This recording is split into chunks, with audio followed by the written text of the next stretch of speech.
Hi guys. Um nalangon ta ko i-share. Mo ko'y mahimog huwat ko ari nako sa gawa sa simbahan while waiting for my husband to come out after his session. So, nako i-share what's our life here in the United States when we came here. Um it's about it's not easy. Dili sayon ang pag-abot ani. Of course, naa dyan mga adjustment period, and then there's a lot of things to learn, especially sa kanang way of living nila ari, the way we kana use transportation, public transportation, later on na ng sakyanan, and also the kanang house rental. So there are things, lots to consider. So, first of all, inig-abot diri, ang unag yung buhaton is you need to get your number, US cell phone number. So, SIM card. Mamili na ka kung unsa imong unsa nga network, either AT&T, Verizon, unsa tong T-Mobile. Yeah. So, daghan Cricket, napatoy Cricket. So, something nga na. So, mao na unang buhaton nimo. Makuha ka og cellphone number. And then, at the same time, kung naa na kay cellphone, kay usually, makapalit man dyan kag cellphone sa Philippines nga open line na. Open line na ani sa US na. That's what I did. Kanang nag-research lang ko kung unsa nga phone nga magamit diri sa US nga automatic open line. Pero usually, mostly sa mga phones nato sa Philippines, open line siya, in fairness, sa US. So lang na magpatabang lang ka sa ato nga network, kung asa kang office network mo palit. So, and the second one is about mo process ka for at least 2 days. Mo process ka for your SSN. Usually online man siya. So, fill up gihapon ka online, mag-research lang ka using the YouTube how to kanang get the appointment for SSN, like that. Then just follow the instruction and give all the informations that you have regarding to yourself and your family, like that. So, and the other thing is kanang you need to about public transportation, how to use public transportation para dili ka kanunay magsalig kanunay sa imong mga kaila to kanang for a carpool means kanang musakay ka nila with their kanang vehicle. Of course mobayad jud ta. So para convenient ta anytime, on the go, whenever and whatever time. So mukuha ta og kanang naaman na sila card. So just research kung unsa ka nga state, kung unsa ka nga area, just research in your area unsa nga card gamiton, kay naa may designated unsay pangan sa card. Just research unsa na nga card and how to get that card. So naa pud sa YouTube, everything is naa sa YouTube and naa sa Google. So kana, and then research ra gihapon ka sa YouTube how to transport ansa na kanang to move, transfer to one place to another, starting your kanang place until makaabot ka naa sa Google Map. Just look into your location map, the Google Map. Ang Google Map kuan na sa gihapon ka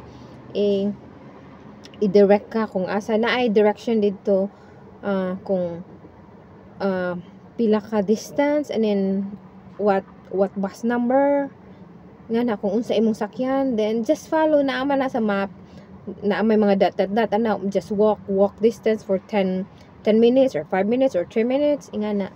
So makita lang nimo tanan. So on the go ka, dili ka kanunay magsalig tungod kay not available imong friend, dili sa kakalakaw. So dapat as much as possible being independent gyud.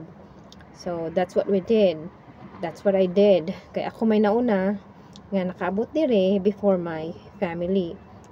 Yeah, before my husband nga nakaabot dire. And kung unsa ang na-learn, mao po'y gibuhat gitulon sa akong husband. So later within the week nakaabot na siya tuwa sa city, gal laroy-laroy sig iya. So kay naaman siya time dili man in a way nga naglaro-laro, nangita gud pug kapalaran niya basin di ay kay usually pa man kay SSN. So naa kay friend or naa kay kalag-an didto nga kailan nimo, then ingana mangutana gihapon og ang tawag nila na og mangita ta og opportunity, nga mangita ta og work nga wa patay papers to support is kuan kanang under the table. So work nga under the table nga di magkinahanglan og like that kanang SSN or authorization sana employment authorization card ingan na dili. So makakita lang gyud ka as long nga daghan may Filipino of different parts of the US, daghang gyud Filipino. Just be approachable kay ba man ka nga ang Filipino kanang approachable jud sila, and then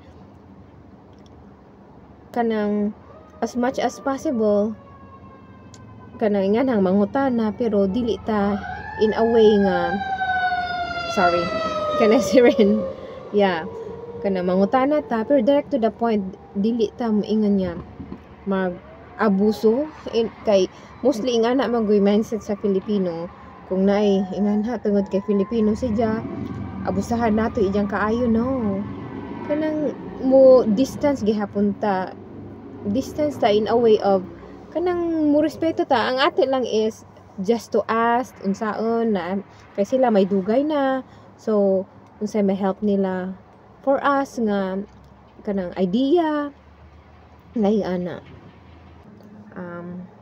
About na sad sa house rental. So kung kinsa may mauna sa inyong family na apatas Pilipinas, mag-research na gyud ta about kinsa atong maduulan nga duol nga kanang kuntahay na harta sa pag-ari nato sa US. Mag-research ta kung kinsay maka-help nato para kanang bahin sa house rental or usually kay room.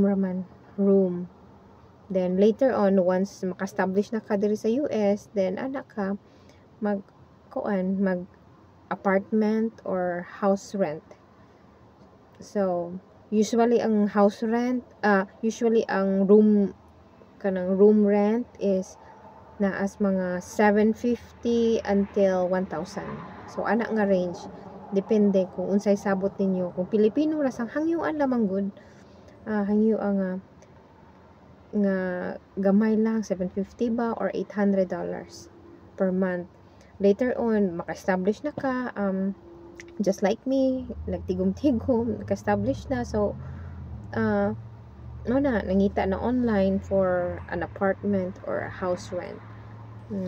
Lucky lang ko kay pagkakita na sa online, nakita ko house rent available nga barato ra sad siya for me. And sa tanang online nga nakita na ako, barato ra siya. Pero sa tinuod diri mo ko sa California, mahal gyud. Mahal gyud ang house rent. Unless if wala gi post online kanang mga reto-reto lang bitaw, mga kaila lang, basin mangutana lang ka nga, do you know someone nga wala kanang nagpa house rent or shared house kanang nag-sharing ba sa house, like house with 3 bedroom ingan ha, gusto sila makigtunga or 4 bedroom makaha, so imo ng 2 bedroom, the other one is 2 bedroom pud sa ilaha. So pag abot sa imong family, naa na sila. So I mean naa na sila room nga magamit, the other one. So ingana lang siya, magkugi lang gyud ta to ask someone, kay dili man ta angay mauhaw, ikauhaw, just to ask, pasin daig na ay grasya nga moabot nga mo refer nato, ingana. So ingana sad akong gibuhat, dili man siya shared, kay nag-research man ko online, pero mas barato kung wala siya online. Kay ngano, once naka-post online na ay tax, pero if a friend lang refer to a friend, depende na sa tag-iya kung how much he will kanang offer kung kinsay mo rent. So I hope this help sa gamay nga knowledge nga akong among na learn diri sa pagpuyo sa US. Bye bye.